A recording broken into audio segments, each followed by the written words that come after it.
Hemos estado eh, bueno, para los que si alguien recién llega, pues llevamos como 20 semanas aquí estudiando los pilares fundamentales de nuestra fe, pero hemos seguido el bosquejo del autor de Hebreos, que nos plantea, al hablar de los rudimentos de la fe, nos plantea como tres grupos: las experiencias iniciales de nuestra fe.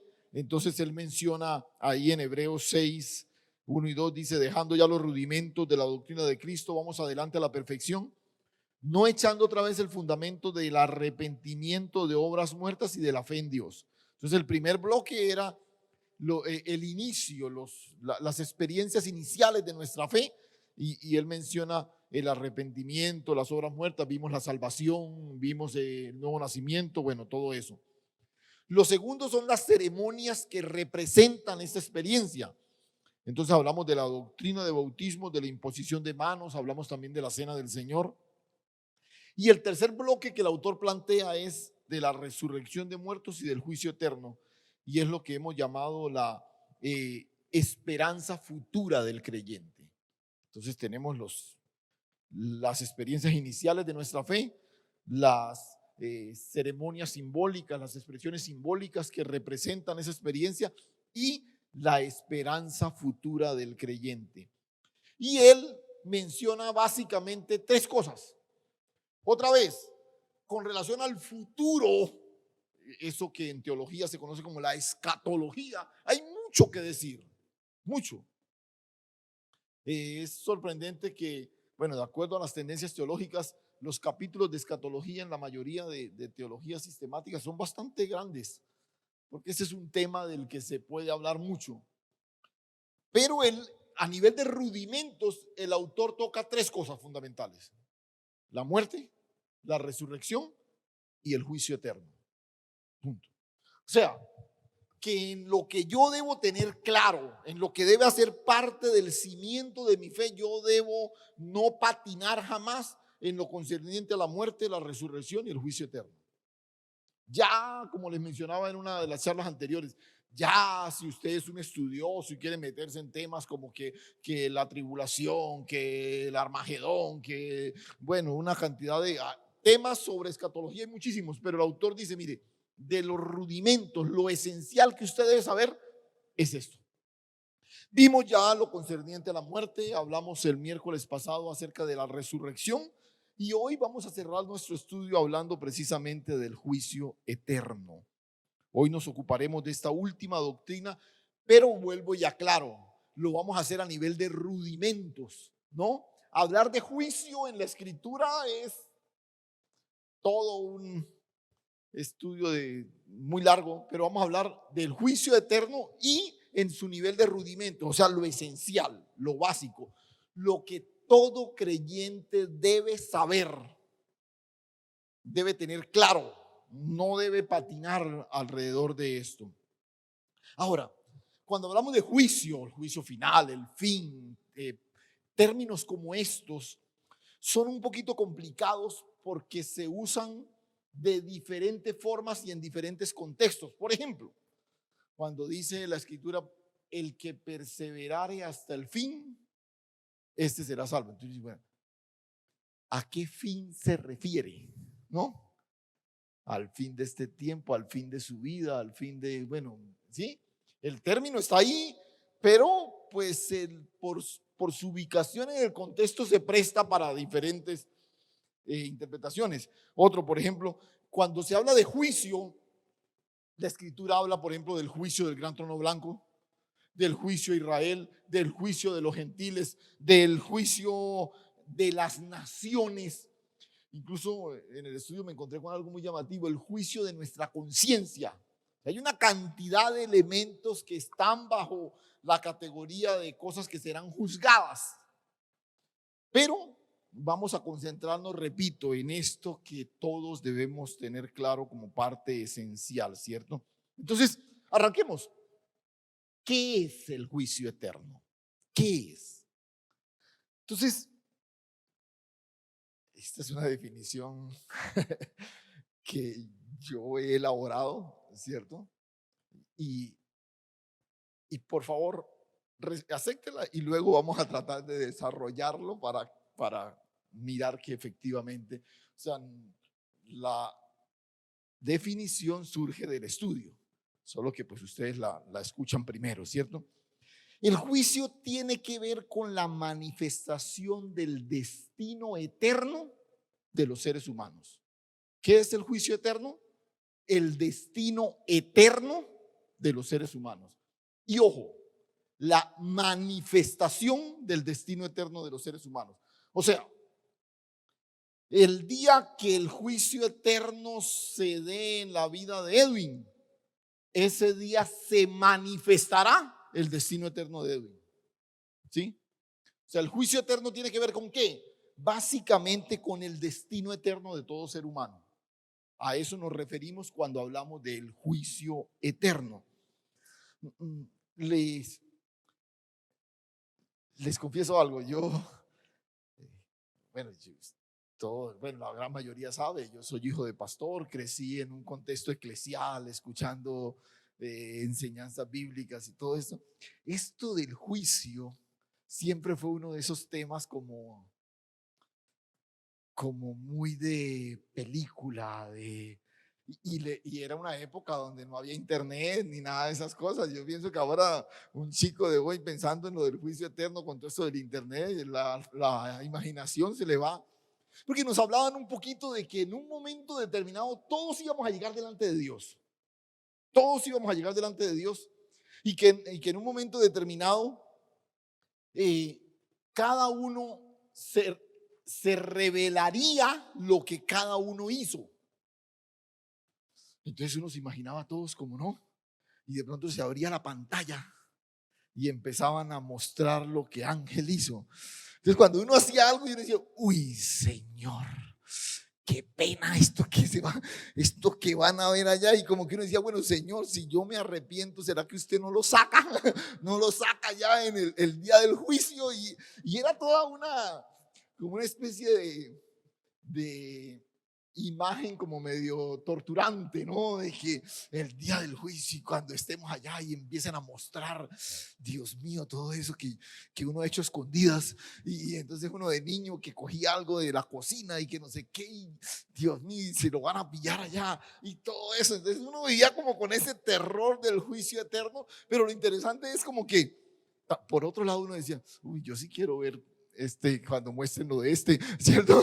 Y qué interesante va a ser mirarlo de tal persona, ¿no? Entonces, toda esa cuestión de que algún día en el juicio íbamos a estar allá y se iba a mostrar, ¿no? Lo que todo el mundo había hecho en una gran pantalla. Otra vez, ni conocíamos eso de las grandes pantallas que vemos hoy en día. Por eso digo, si hubiésemos tenido acceso a esos recursos, la imaginación no sé hasta dónde hubiera volado en ese entonces. Pero ¿y por qué? Porque entonces, bueno, después de mostrar todo lo que había sido tu vida, ¿cierto? Entonces se iba a deliberar, ¿no? Todo lo que esta persona hizo, uy, terrible esto, no sé qué, bueno, pero aquí no sé qué, bueno, mira, se arrepintió aquí, todo no sé qué. Entonces, el veredicto, ¿irá al cielo o irá al infierno? O no sé si queda en zona de espera, alguna cosa de esta, ¿cierto? Pero entonces esa era como la idea que uno tenía del juicio, el día que todos, bueno, y al fondo allá, un trono blanco con Dios ahí sentado y como pendiente a levantar el dedo para señalar, usted para allá y usted para allá, y uno ahí como, ay, que saquen lo que yo hice bueno, que no saquen, que no pasen tanto lo otro, pero el asunto del juicio no es un escenario en el que se van a revisar las pruebas y se harán los alegatos para finalmente decidir a dónde iremos, porque esa es la idea que tenemos nosotros de un juicio. Un juicio es un juez en un estrado, ¿cierto? Revisando pruebas, los acusadores, los defensores, no sé qué, y al final coteja las pruebas y todo, y entonces dicta la sentencia. Esa es la idea nuestra de juicio. Entonces, cuando pensamos en el juicio eterno, probablemente esa imagen conocida la usamos para interpretar lo que creemos que es lo que la escritura dice en torno a esto. Pero escuche, el juicio eterno es algo que ya está establecido antes de darse la muerte física. no es después de la muerte que se va a decidir. En el momento de la muerte ya está decidido. ¿La cogiste? O sea, no es después de la muerte que yo voy a esperar. Ay, ay, ¿cómo me va aquí? No, todos, imagínate, todos allá, todos resucitados allá, como yo estoy, hermano, estoy nervioso. Yo no sé cómo va a salir la cosa hoy. No, no, no, no. No es después de la muerte que se va a decidir. En el momento de la muerte ya está decidido. Ya está decidido. Y ahora, antes de continuar, pues digamos que esto es solamente por cuestión de seguir un bosquejo allí, pero digamos que hablemos un poquito del destino eterno después del juicio. ¿Cuál es el destino eterno después del juicio? ¿Qué sigue después del juicio? Y en este sentido, solo hay dos posibles, es que yo no quería usar la palabra lugares. ¿Cómo? Alternativas, estadios, escenarios, bueno, porque estamos hablando de que no hay más opciones, solo dos para los seres humanos. Una vez crucemos el umbral de la muerte y descubramos que el juicio no es un evento al que vamos a asistir, sino un destino que se va a manifestar. ¿Sí? Entonces, el cielo o la vida, o, bueno, el cielo o la vida, cualquiera de las dos formas como usted quiera decirlo, o el infierno son los destinos eternos que el hombre va a ocupar cuando el juicio se manifieste. Y en esto tenemos abundante evidencia escritural, pero quiero citar una de la boca del mismo Jesús, ahí en Mateo capítulo 18. Mateo capítulo 18. Este es el texto donde el Señor habla de que uno no debe ni tropezar ni hacer tropezar a nadie. Ojo, es peligroso ser piedra de tropiezo.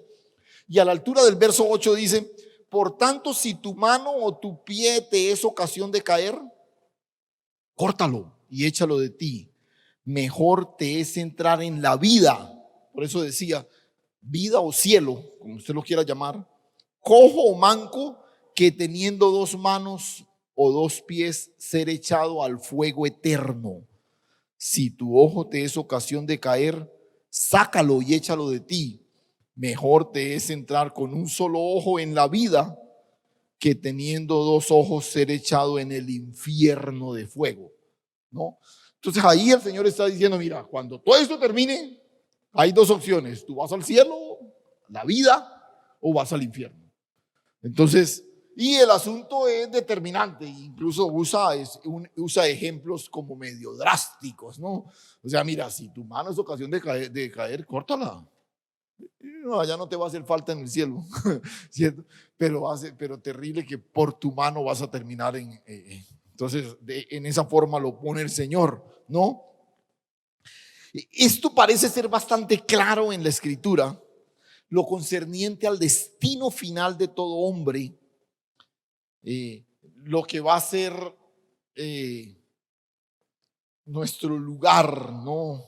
El escenario donde estemos más allá del tiempo presente en el que ahora estamos.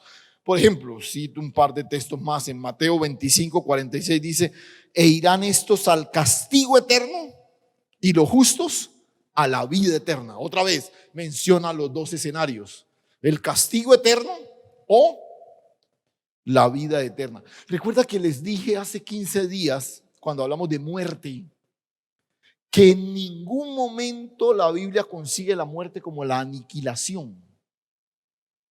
Ah, no, pues los justos van al cielo y los otros no, no, no, no, dice, escuche, unos van a ir a castigo eterno y otros van a ir a vida eterna, ¿no?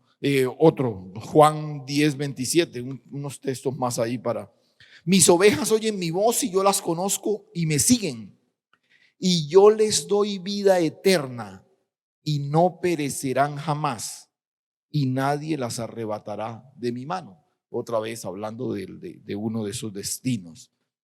Escuche, si usted nota, dice: a mis ovejas les doy vida eterna. Y entonces los otros, ¿qué tienen? porque van a estar en castigo eterno. Escuche esto. El impío tendrá existencia eterna, no vida eterna. Porque la vida es Cristo. Yo soy la resurrección y la vida. El impío tendrá existencia eterna. Solo el justo tendrá vida eterna. ¿Ve la diferencia? No, pues ellos tienen que vivir eternamente para recibir el castigo. No tendrán vida, tendrán existencia eterna. Y es un detalle que parece simplemente de terminología, pero no, es un detalle bien significativo que es importante acotar. Ahora, quizás el tema, por lo menos en lo personal, con esto de la fantasía infantil y bueno, yo no sé si soy yo solo el que pensó en cosas como esas o es más, ojo, ¿de dónde vienen esas fantasías infantiles? Muchos tratados de la época eran trataditos que ilustraban todo eso y la multitud llegaba y había yo recuerdo un tratadito que era un pequeño librito que uno pasaba diferentes y eso era todo gráfico el asunto y luego estos iban saliendo y los tiraban allá al abismo de fuego y los otros pasaban acá y esa imagen, porque no fue tampoco pura fantasía individual, no, eso venía más como alimentada por toda la manera como se interpretan este tipo de acontecimientos. Entonces el asunto, la pregunta aquí sería, ¿cómo se dará ese juicio? ¿Cómo se va a dar ese juicio?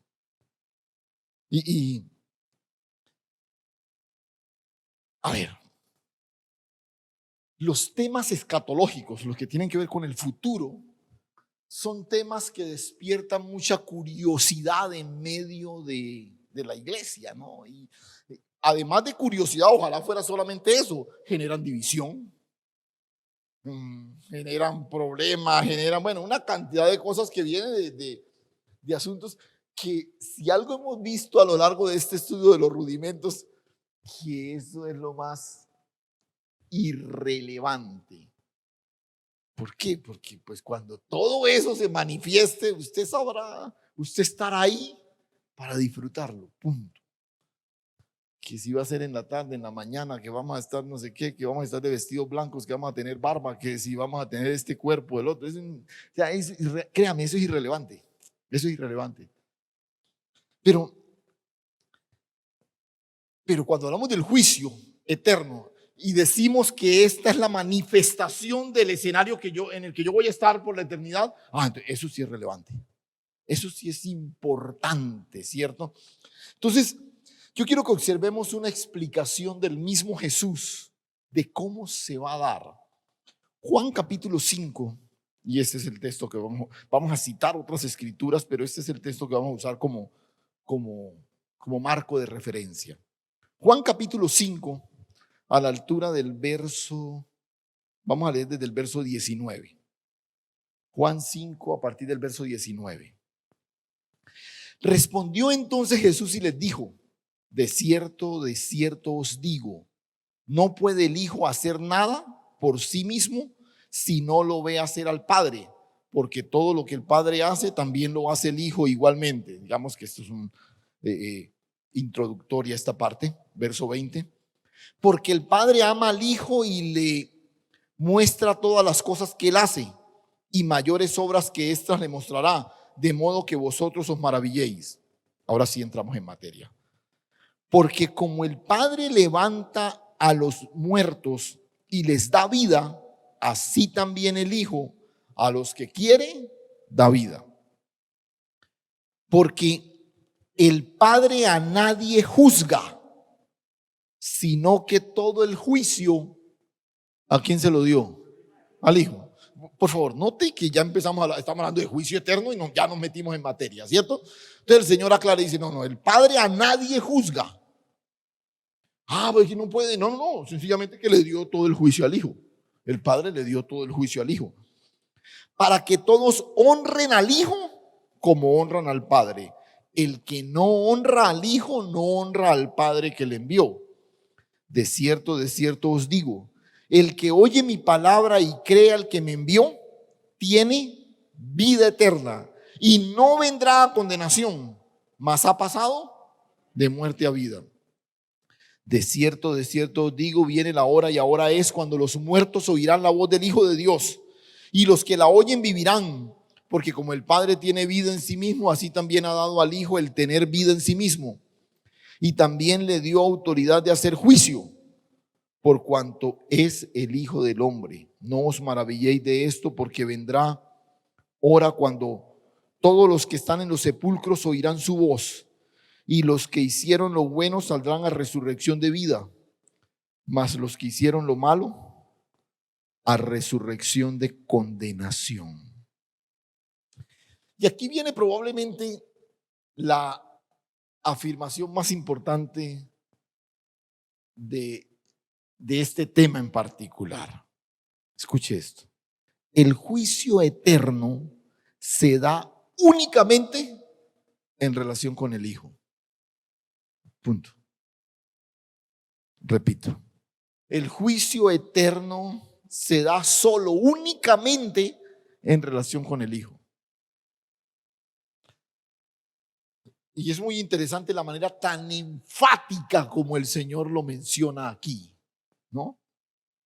Dice, el Hijo hace lo que ve hacer al Padre y lo que el Padre le muestra, ¿cierto? Pero cuando se trata de juicio, el Padre no juzga.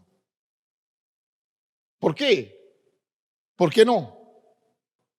Porque todo el juicio se lo dio al Hijo. La decisión del Padre le dio todo el juicio al Hijo. O sea, cuando hablamos de juicio eterno, no es posible hablar de juicio eterno si no es en una relación directa con el Hijo. Y ya voy a tratar de ampliar un poquito más esto. Si usted observa, por ejemplo, en el verso 21 menciona porque el Padre, en el verso 21 menciona que les da vida, así también el Hijo da vida a los que quiere. Entonces nosotros tenemos vida porque fuimos alcanzados por el Hijo. Pero nota a partir del 22 ya se mete en el tema que estamos tratando. Porque el Padre a nadie juzga, sino que todo el juicio dio al Hijo. Ahora, ¿por qué le dio todo el juicio al Hijo? Para que todos honren al Hijo. Porque honrando al Hijo, ¿a quién honran? Al Padre. ¿Sí? Si no honras al Hijo, no honras al Padre. Entonces, por eso todo el juicio fue dado al Hijo. Todo el concepto de juicio en la Escritura está ligado a Jesucristo, el Hijo de Dios. Ahora,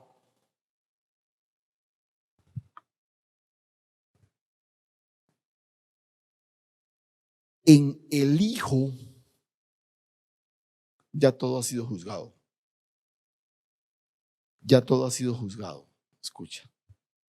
Recuerda cuando hablamos de muerte y de resurrección. Recuerda que les dije que la muerte más importante no es la que vamos a tener, sí, finalmente ahí. Pero la muerte más importante es la que tenemos en Cristo. Porque cuando yo muero en Cristo, no importa cuándo muera físicamente, ya estoy en Él. Lo mismo pasa con la resurrección. La resurrección importante no es la que se va a dar después de que pasemos la muerte física. La resurrección más importante es cuando resucitamos juntamente con Cristo. ¿Sí? Porque cuando yo resucito juntamente con Cristo, yo recibí de Él vida eterna. Ya está en mí.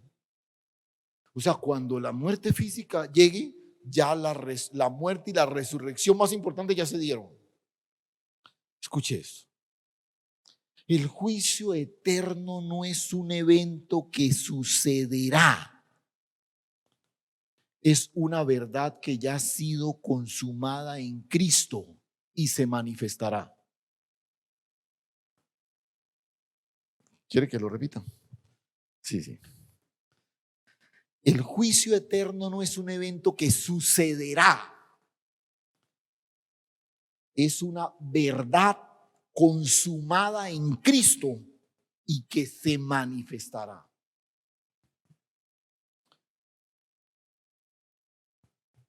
No es que en algún momento futuro un tribunal va a decidir dónde pasarás tú la eternidad. No, no, no. Es que si tú fuiste alcanzado por la gracia, muerto y resucitado en Cristo Jesús, ya tu destino eterno está determinado. Porque es en Cristo.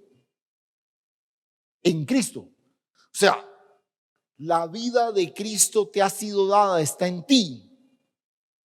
Entonces, lo que eso significa es que ya tú estás en Cristo, listo para pasar una eternidad con Él. Ya está consumado. Reitero, el juicio eterno está consumado. No siempre cuando hablamos de esto pensamos en el evento en el que algún día acudiremos. No, no, no, esto ya. Y te voy a mostrar un texto que lo conocemos todos de memoria. Estoy seguro que lo conocemos todos de memoria y que lo expresa con absoluta claridad y lo va a ver. Ahí en Juan 3:16, recuerda ese pasaje que todos conocemos de memoria, porque de tal manera amó Dios al mundo que ha dado a su Hijo unigénito para que todo aquel que en Él cree no se pierda, sino que tenga vida eterna. O sea, si tú crees, ¿qué tienes? ¿Qué tienes? Si tú crees, ¿qué tienes? Vida eterna. Tienes vida eterna. O sea, si tú crees, tienes vida eterna. ¿Sí? Ya la tienes. Ahora, escuche.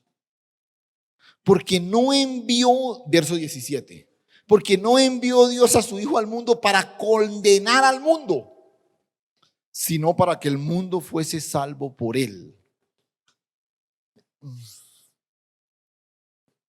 Incluso, si analizamos con detenimiento, la manifestación del juicio de Dios es para salvación. Y ahorita le voy a explicar esa expresión. Verso 18. El que en Él cree no es condenado, pero el que no cree, ¿qué? Ya ha sido condenado. Escúcheme. El Hijo no vino a condenar a nadie. ¿Por qué? ¿Por qué? Porque ya estábamos condenados. Es que ya estábamos condenados. Por eso le decía, el juicio eterno se manifiesta para salvación. Porque es que para condenación ya estábamos. O sea, en condenación ya estábamos. ¿No? El que cree en Él no es condenado, pero el que no cree ya ha sido condenado. Es que ya estaba condenado porque no ha creído en el unigénito Hijo de Dios. Pero sin embargo aclara, esta es la condenación. 2 puntos. Que la luz vino al mundo y los hombres amaron más las tinieblas que la luz, porque sus obras eran malas. Nota, de tal manera amó Dios al mundo que dio a su Hijo, para que el que crea en Él tenga vida eterna. Punto. Yo te pregunto, ¿tú tienes vida eterna? No, como 3 nomás. Aldemar ahí con el, con el altavoz, con el megáfono. ¿Cuántos tienen vida eterna? La tenemos. O sea, porque fuimos alcanzados por su gracia y creímos, tenemos vida eterna. O sea, usted no va a ir a un tribunal que lo va a señalar y después de mirar todo dijo, uy, se ganó la vida eterna. No, no, no. Vuelvo y repito, cuando crucemos el umbral de la muerte ya usted está revestido de vida eterna. Ya está revestido de vida eterna. Y entonces, bueno, y condenación. Entonces, si nos da, los otros entonces les dan la condenación del otro lado. No, es que condenados ya estábamos. Nosotros a través del juicio de Dios en Cristo fuimos traídos a la vida. Pero condenados ya estábamos. ¿Sí? El que cree en el Hijo tiene vida eterna. El Hijo fue enviado al mundo para salvar al mundo. Dice, no fue enviado para condenar al mundo. ¿Quién iba a condenar si ya estaba condenado? No, no, fue enviado para salvar. Por eso les decía, estamos explicando la afirmación de que el juicio eterno se da únicamente en relación a Cristo. únicamente en relación a Cristo. La otra sentencia del juicio, que sería la condenación, ¿cierto? Ni lo uno ni lo otro es algo que se va a dar en el futuro. Es una sentencia que está sobre nosotros ya. Ya. Usted puede ver hoy una persona que menosprecia la gracia de Dios, que le ha dado la espalda a la misericordia de Dios, y usted no necesita esperar un evento futuro. Usted sabe cuál es su destino eterno. Usted ya lo sabe. Pero el Hijo no fue enviado para condenar, sino para salvar. Porque el que no cree ya es condenado. Y al final dice, ¿y la condenación qué es?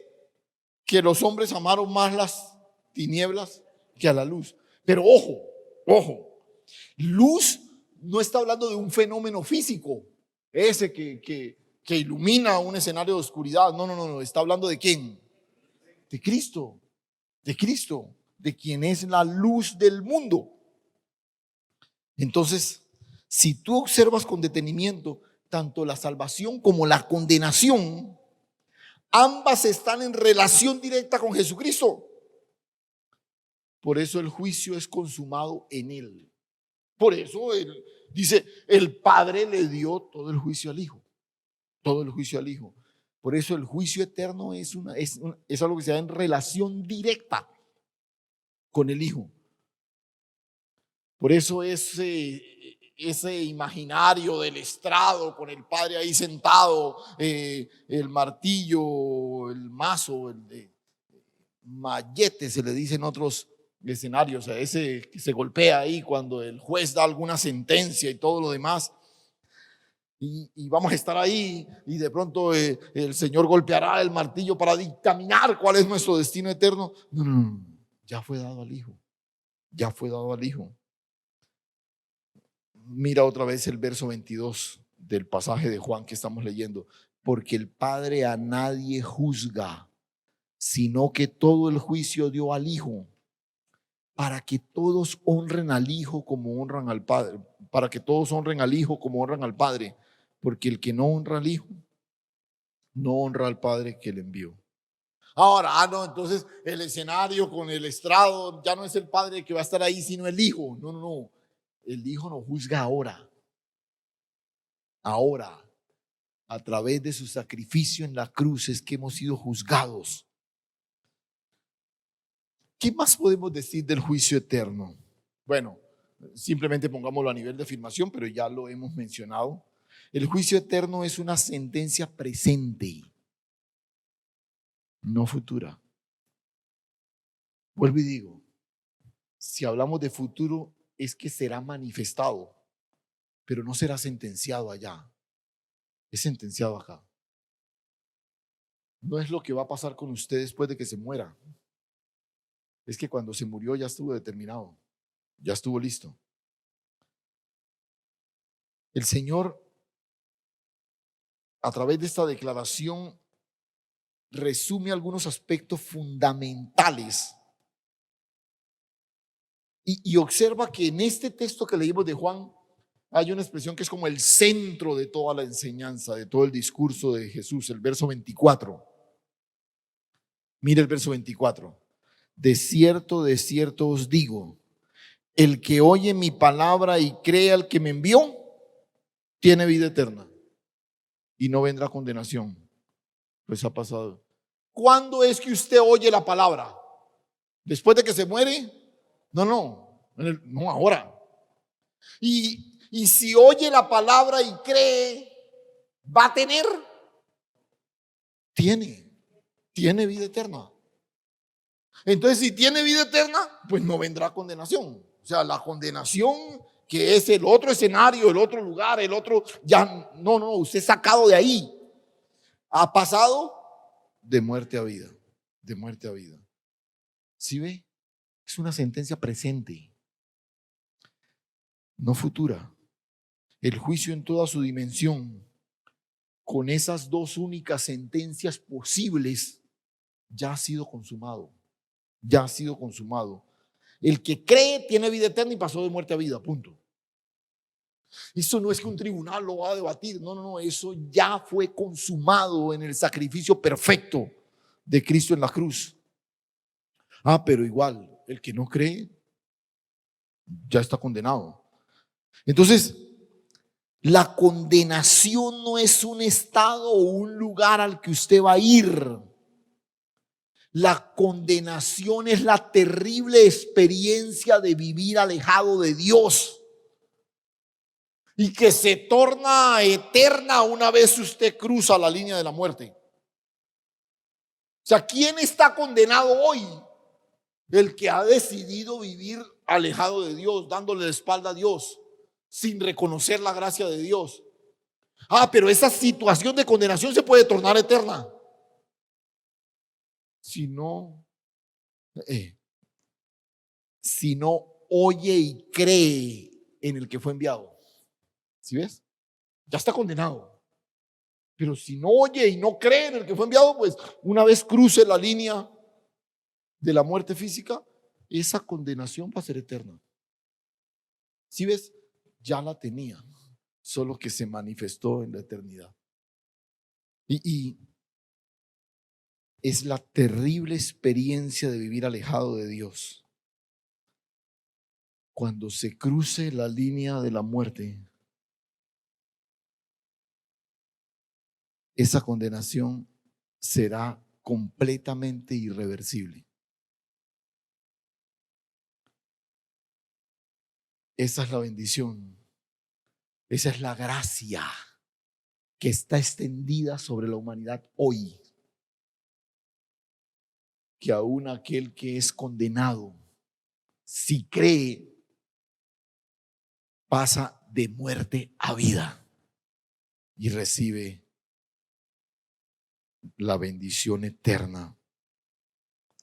Pero miremos la parte final del texto, ya para ir concluyendo nuestro estudio en esta noche. De verso 25 dice: de cierto os digo, viene la hora y ahora cuando los muertos oirán la voz del Hijo de Dios, y los que lo oyeren vivirán, porque como el Padre tiene vida en sí mismo, así también le ha dado al Hijo el tener vida en sí mismo, y también le dio autoridad de hacer juicio, por cuanto es el Hijo del Hombre. No os maravilléis de esto, porque vendrá hora cuando todos los que están en los sepulcros oirán su voz, y los que hicieron lo bueno saldrán a resurrección de vida, mas los que hicieron lo malo a resurrección de condenación.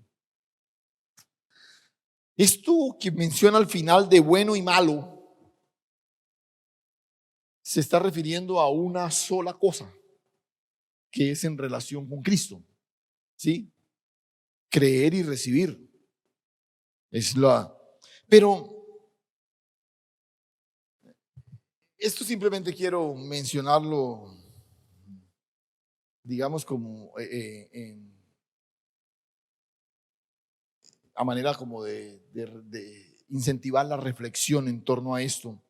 Pero cuando uno escucha textos como como la parte final de este pasaje, que oirán la voz y saldrán del sepulcro los muertos y no sé qué, por allá otro pasaje dice, bueno, y los muertos en Cristo van a resucitar primero y luego los que habremos quedado. ¿Cuál es nuestra tendencia cuando vemos eventos de esta naturaleza? Nuestra tendencia natural es tratar de ubicarlos cronológicamente. Entonces ahí tenemos un serio problema cuando miramos, porque esto genera confusión. Entonces uno comienza a decir, no, espere. Primero resucitan los muertos en Cristo. Y si resucitan primero los muertos en Cristo, quiere decir que entonces los que no murieron en Cristo, esos van a resucitar más tarde. Entonces uno comienza a hacer la lista. Bueno, primero muertos en Cristo. Pero el texto dice que luego los que habremos quedado. Entonces, antes de que se resuciten los muertos que murieron sin Cristo, pues seremos transformados los que estemos vivos en ese momento. Y entonces uno comienza a armar como y ha visto, bueno, casi todos los libros de escatología tienen sus líneas cronológicas tratando de ubicar. Y bueno, y si a eso le sumamos, ¿esto cuándo va a pasar? ¿Antes de la tribulación o después de la tribulación o en el rapto o la segunda venida, no sé qué, y eso y lo otro? Y entonces hay una cosa que es importante que entendamos. Pero pastor, esas palabras las dijo el Señor. claro. Dios y el mismo Jesús se expresaron en términos que nosotros podamos entender. Cuando el Señor, por ejemplo, dice en la Escritura, bajo la cubierta de tus alas, y uno dice, ¿cómo serán las alas de Dios? Entonces uno dice, Dios será, o sea, Dios debe tener como forma de pájaro, porque tiene alas. Pero dice, pero y me esconde en su mano. Ah, pero este es un pájaro que tiene manos también, que tiene brazos, ¿cierto? Y uno comienza como, no. Estas expresiones son expresiones para que nosotros podamos entender el concepto que quiere transmitir, la protección de Dios, el cuidado de Dios y todo lo demás. Pero pues Dios es espíritu, no tiene alas, no tiene manos, no tiene este tipo de cosas, pero es la forma. Entonces cuando el Señor habla aquí de los muertos, los que resucitarán, los de los primeros, los segundos y todo, Él está hablándonos en una terminología que nosotros podamos entender. Pero no está tratando de poner en orden cronológico los acontecimientos que van a ocurrir. Esa no es su intención. Ya nosotros armamos todo un calendario de, bueno, esto va a ser en la mañana, esto seguramente será en la tarde, después de aquello. Y escúchame esto. ¿Cuándo será el juicio a los de Israel? ¿Y cuándo serán a los gentiles? Y armamos todo. Y bueno, digamos que si solamente nos dedicáramos a hacer el mapa cronológico, pues vaya y venga, pero hasta peleamos por eso. No, es que mire, el texto aquí dice que no sé qué, y el otro saca el otro texto y dice esto. Escuche, hay un pequeño detalle que se nos olvida. Y es una afirmación que quiero que capitalicemos al hablar de juicio eterno también en esta noche. Escúchame eso.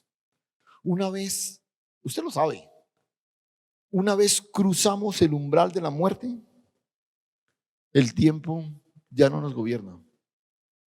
Ya no nos gobierna. Una vez cruzamos la línea de la muerte, ya o sea, nosotros nos salimos de la dimensión del tiempo. Escuche, Dios es eterno. Él no está sujeto al tiempo. Nosotros sí, pero repito, una vez pasamos la línea de la muerte física, ya no salimos de la dimensión del tiempo. Entonces, ¿será que? Y entonces uno dice, una de estas alturas dice, uy, mi tatarabuelo, él ha tenido tiempo de hablar con Abraham y yo nada, hermano, yo todavía nada. Ya me lleva ventaja. Cuando yo llegue allá, ya acabó el tema con David, ya, ¿qué voy a hablar? Entonces uno comienza a pensar, es que él murió hace muchos años atrás, ya debe estar allá, mejor dicho. Entonces uno comienza con toda esa especulación, ¿cierto? La voz del Hijo declara lo que ya ha sido juzgado. El que está muerto es traído a la vida. O sea, cuando yo cruzo la línea de la muerte, la voz del Hijo me ubica en la expresión plena de la vida eterna, que estaba en mí, pero que ahora es manifestada a plenitud. ¿Cómo se manifiesta la vida eterna a plenitud? Despojándose de la dimensión del tiempo, saliendo de la dimensión del tiempo.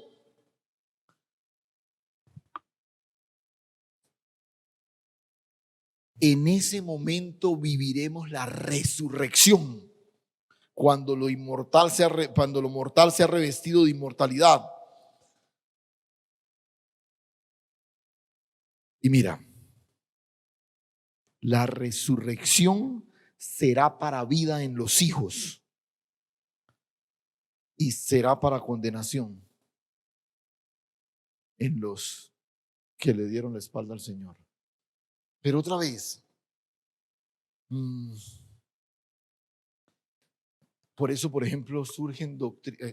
Ustedes han escuchado seguramente la versión evangélica del purgatorio, ¿no? Nosotros no creemos en el purgatorio, pero tenemos nuestro propio purgatorio. El purgatorio de los evangélicos es que si todos porque la escritura dice, todos compareceremos ante el trono del Señor. Entonces alguien magistralmente pues se inventó, dijo, pues Si todos vamos a comparecer, pues hay algunos que todavía no están, porque siguen vivos. Entonces los que murieron antes están como en un estado intermedio de espera, mientras van llegando los otros, para que todos comparezcamos ante el trono. Entonces nos creamos como una especie de purgatorio evangélico donde pues, ahí no se cambia el destino final, pero estamos en espera. Pero otra vez, es esa dificultad que tenemos de entender que cuando cruzamos la línea de la muerte física, ya no estamos sujetos al tiempo. Y otra vez, ¿cómo lo entendemos? Es que es imposible entenderlo porque nosotros hoy solo vemos en función de tiempo. Por ejemplo, cuando a usted le dicen que Dios actúa en un eterno presente. Por eso hay gente que no puede, por ejemplo, cuando uno le dice, mira, es que el sacrificio de Cristo en la cruz perdonó tus pecados pasados, tus pecados presentes y tus pecados futuros. Hay gente que no puede con eso. ¿Cómo así que mis pecados futuros? Porque es que los pecados son perdonados en Cristo. Y Cristo es Dios. Y Dios no está sujeto al tiempo. O sea, no es que Dios estuvo el día que tú naciste. No, no es que Dios está el día que tú naciste. No es que Dios va a estar el día que tú mueras. No, no, es que Él está. Él está.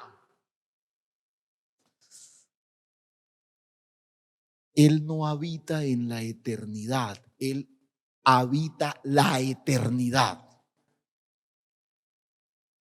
Porque si habitara en la eternidad sería más grande que Él. ¿Sí me voy a entender? O sea, Él no está sujeto, pero vuelvo y repito, esta es una cosa que a nosotros nos cuesta mucho trabajo entenderla. ¿Por qué? Porque nacimos en el tiempo. ¿Sí? Por ejemplo, Catalina hoy está celebrando que hace, bueno, dejemos ahí, en el tiempo, cada uno está en el tiempo, ¿cierto? Nosotros contamos nuestro paso en la tierra por medida de tiempo. Pero una vez crucemos, ¿sí? Entonces uno dice, uy, ¿qué estará haciendo, por ejemplo, los profetas que ya murieron? ¿Qué estarán haciendo? Estarán ahí esperando y que estos se mueran rápido para que vayamos todos. Pues. No, no, no, no. O sea, este no es un asunto. Usted ausente aquí, presente allá, punto. Así. Y ahora, una cosa más, un detalle más para cerrar. Y es que la segunda venida también será un evento de juicio. Porque de pronto seamos la generación de la segunda venida. Recuerde, puede ser hoy. Puede ser hoy. O sea, esto no lo sabe nadie, así que... Pero cuando la segunda venida se dé como evento, también será un evento de juicio. Y pues la generación de la segunda venida pues no conocerá la muerte física. No conocerá la muerte física. Pero igual, ese momento entonces su destino eterno será manifestado. Lo que un texto ahí para sencillamente mirar esto. Segunda de Tesalonicenses 1, a la altura del versículo 7 dice, cuando se manifieste el Señor Jesús desde el cielo con los ángeles de su poder en llama de fuego para dar retribución a los que no conocieron a Dios ni obedecen el evangelio del Señor Jesucristo, los cuales sufrirán pena de eterna perdición, excluidos de la presencia del Señor y de la gloria de su poder, cuando venga en aquel día para ser glorificado en sus santos y ser admirado por todos los que creyeron, por cuanto nuestro testimonio ha sido creído entre vosotros. O sea, está diciendo, cuando el Señor venga, juzgará a los que no creyeron en Él. O sea, pero también los que creyeron, pues, entonces, este es el otro evento en el que se manifestará también el juicio eterno. Pero vuelvo y digo, no es que el juicio eterno se va a dar solamente cuando se dé la segunda venida, no, todos los que han muerto en Cristo ya experimentaron el juicio eterno en sus vidas.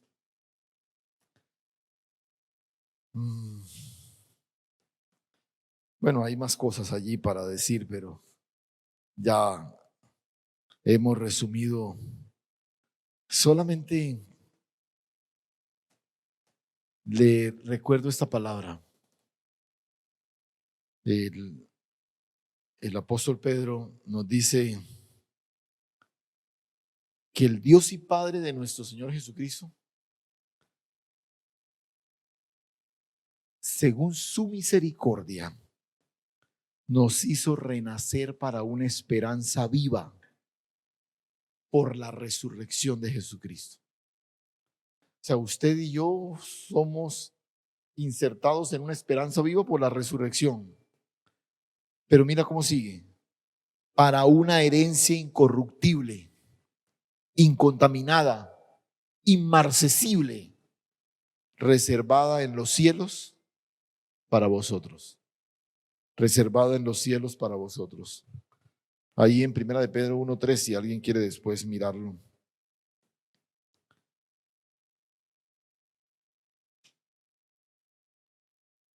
Escúchame algo.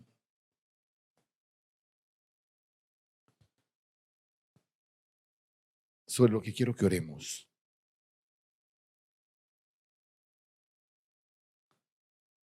¿Sabe cuál es uno de los grandes problemas de nosotros como hijos de Dios? Es que,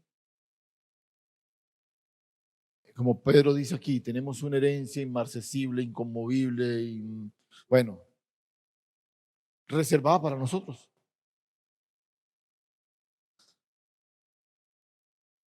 Y el problema es que necesitamos vivir como si lo creyéramos. Nosotros hemos abrazado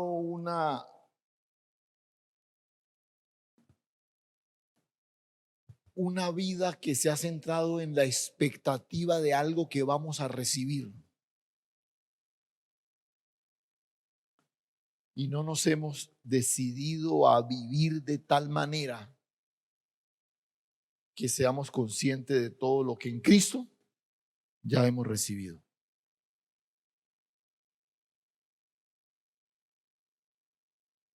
Y entonces hay muchos creyentes soñando con el cielo después del juicio eterno, pero conformes con vivir hoy en un infierno aquí en la tierra. Pero si a ti te fue dada vida eterna, ¿por qué no manifiestas la vida que te ha sido dada para que puedas vivir aquí en la tierra, hoy, ahora, un anticipo de lo que va a ser la gloria que será manifestada? Pero vuelvo y digo, ¿recuerdan eh, esas hermosas canciones que de alguna manera alimentaron nuestra fe, pero que tenían como ese toque de conformismo, ¿no? Y viene a mi mente ahora ese himno muy lindo, por cierto, aunque en esta vida no tengo riquezas, pero allá en la gloria yo tengo una mansión, ¿no? O sea, aquí no importa, pero allá, algún día, no, escúchame. En Cristo mi destino eterno ya fue juzgado. Simplemente voy a disfrutarlo a plenitud. Pero yo quiero comenzar a vivir la recompensa de los hijos hoy, ahora. Y ese es el gran desafío.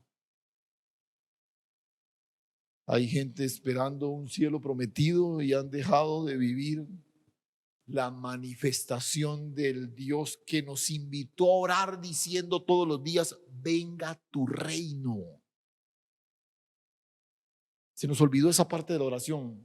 Queremos irnos para el reino, pero Él nos invitó a que el reino viniera y fuera establecido aquí a través de los hijos. Y este es el desafío cuando vemos temas como estos. Yo quisiera invitarte a que oráramos, porque yo quiero vivir la manifestación de mi herencia inconmovible, inmarcesible y bueno, todo eso lindo que menciona Pedro, y que ya me fue dada, que ya me fue dada. Yo quiero vivirla aquí, ahora, vivir esa paz que sobrepasa todo entendimiento, vivir la grandeza de la bendición que en Cristo nos ha sido dada para manifestación de su gloria. Padre, gracias. Gracias, Señor. Gracias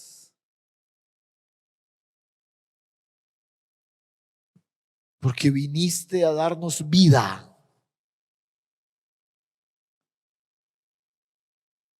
Gracias porque extendiste tu misericordia para acercarnos a ti. Y todo el peso del pecado que nos agobia fue puesto en la cruz del Calvario para ser sentenciado. Y la muerte y el pecado fueron sentenciados en la cruz. Y nosotros fuimos puestos en la victoria del Cristo resucitado. Aleluya. Hoy queremos vivir, Señor, conforme a la verdad que nos gobierna y no alienados por un evento futuro que sentimos lejano y distante, Señor. Sí, indiscutiblemente va a ser algo maravilloso cuando nuestros ojos físicos puedan reconocer al Hijo y podamos disfrutar una eternidad a su lado. Pero hoy esa presencia gloriosa nos habita y en Él lo tenemos todo. Gracias, Señor. Gracias, Dios. Ayúdanos, Señor, a vivir conforme a lo que tú declaras en tu palabra, Señor.